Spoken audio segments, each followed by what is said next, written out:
Okay, welcome to the Knowledge Building Center website. This is an example of a Knowledge Building Center. This particular one is an expository unit. It is focusing on the English language arts standards of expository writing, but it's actually using two different subject area teachers working together, the Spanish language teacher and the English teacher. So I've got a little bit. This is the home page, which you get to by clicking here on expository unit. It has a couple of questions and pictures to catch the student's attention. As you go down, it defines the terms for the students, and then it gives a little bit of information about where they're going with the project. The students can click on the Getting Started tab, and this page has information, directions for the students, telling them how to get started on their project. So it says first watch this video, and then next locate some examples of expository writing in your library. Use the catalog to find books, or go online and look up some example cooking videos. And below that, then read and view the material. Make sure to take notes and don't forget to record the author information. So that's really short and simple. It's much more student-friendly than a teacher talking at them for a long time. Next tab, resources. This includes a link to the library's catalog and also some useful websites that they're going to use throughout their project. Further up, tools and tutorials.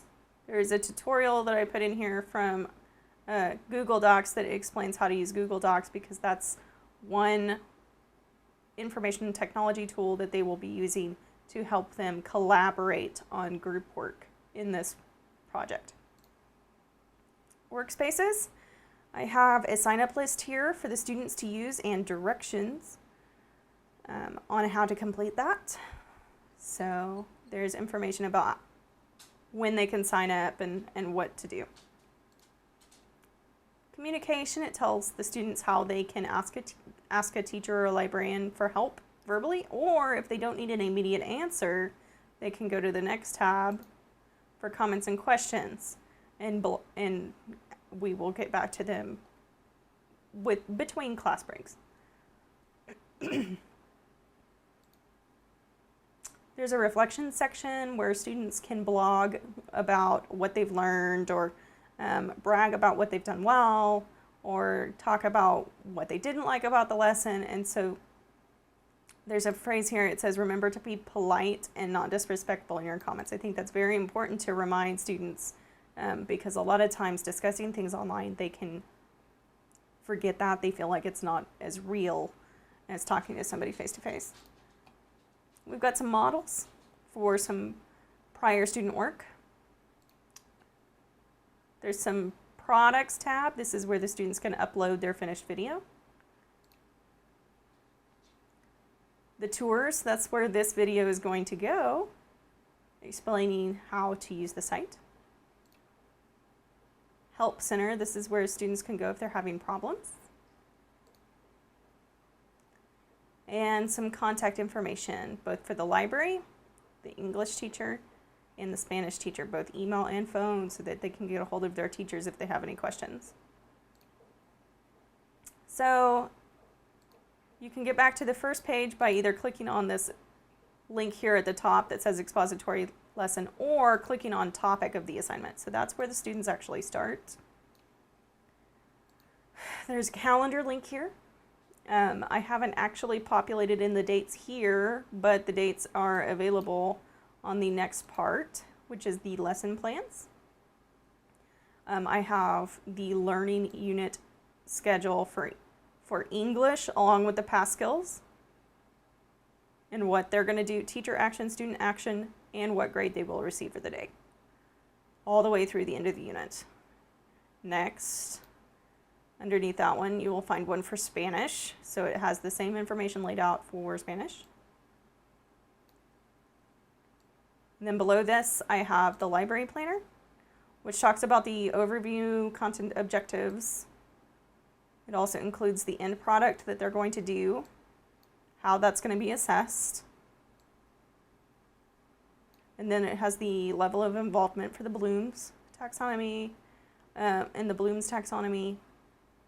It has a checkbox so you can check and see what products are going to be used. Has the benchmarks that we're aiming for. And then a library schedule that shows what the librarian is doing to assist with the process. So next to the date, I put where the librarian is going to be located. And then it also has in the box, it has what the librarian is going to be doing and what past standards they are focusing on that day. So that's that. If you scroll back up to the top, the assessment tab, this is where you'll find the rubrics for this school that we're imagining for the lesson.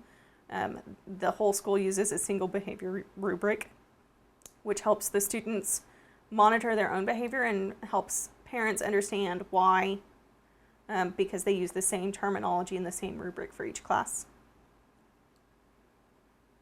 And then under that, we have the 6+1 traits rubric for all traits that will be used in the video. And these traits will be used for the written products that the students submit. And that's how the English teacher and the Spanish teacher will grade the written portions. And it specifies on the lesson plans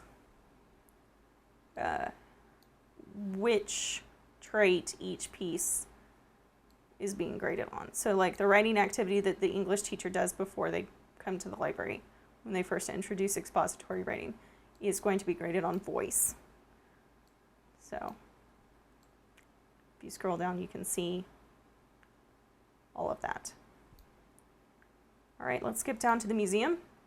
This is not actually a student video. This is a video that I accessed through YouTube, but I thought it was cute because it related to the theme, so I put that there as a placeholder.